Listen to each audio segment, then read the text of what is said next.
বৃষ্টির দিন মানেই হচ্ছে অলস একটা দিন। ওই দিন কোনো কাজ করতে ইচ্ছা করে না, কিন্তু বৃষ্টির বিকালে এরকম গরম গরম মুখরোচক একটা খাবার হলে মন্দ হয় না। আসসালামু আলাইকুম, সবাই কেমন আছেন?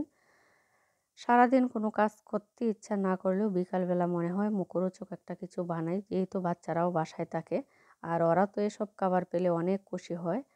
আর এখন তো রান্না করাও অনেক সহজ। আপনি মাংসটা যদি একটু আগেই রান্না করে রেখে দেন, হালিমটা শুধু ঝটপটভাবে রান্না হয়ে যায়।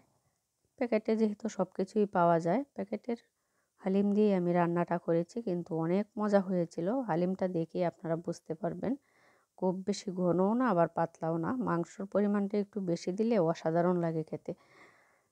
আমি রান্নাটা আর শেয়ার করি নাই, কী কী দিয়ে পরিবেশন করছি সেগুলোই আপনাদেরকে একটু দেখাবো।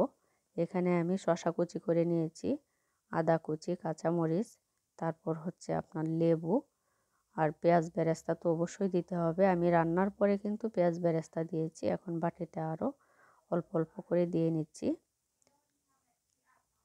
এরকম মুখরোচক খাবার কিন্তু অনেক ভালো লাগে বৃষ্টির দিনে। আর রোজার মাসে তো আমরা হালিম প্রায় প্রতিদিনই খাওয়া হয়।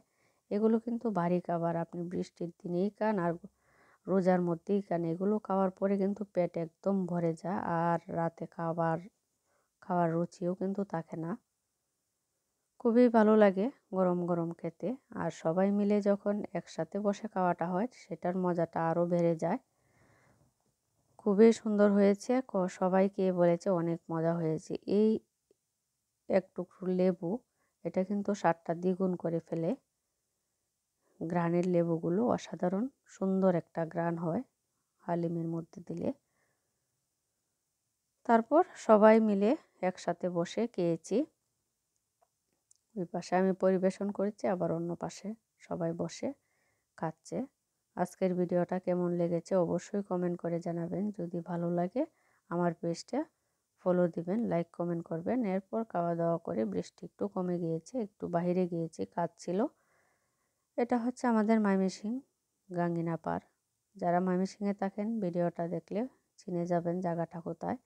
ওই পাশে দেখলাম সুন্দর করে রুটি ভাজছে, পরোটা এগুলো। এখন কিন্তু দোকানে সকাল বিকাল সব সময় আপনার এরকম পরোটা, মোগলাই, রুটি এগুলো ভাজা হয়। কারণ মানুষ তো আসলে সারাদিনই ব্যস্ত থাকে। মানুষের রাতের খাবারটাও অনেক সময় বাহির থেকে কিনে নিয়ে খেয়ে ফেলে। কী করবে আসলে, যারা অফিস করে ওদের কিন্তু এত সময় থাকে না রান্না বাড়া করার জন্য। এটা সুন্দর, পরিবেশটা ভালো, একদম পরিষ্কার করে বানাচ্ছে সবগুলো, দেখে ভালো লাগছে। আমি কিনবো না, আমি মিষ্টি কিনবো। মিষ্টির দোকানের সামনেই কিন্তু এরকম আপনার দোকানে এভাবে রুটি বানানো হয়। তারপর কেনাকাটা করে বাসায় চলে এসেছি। আজকের ভিডিও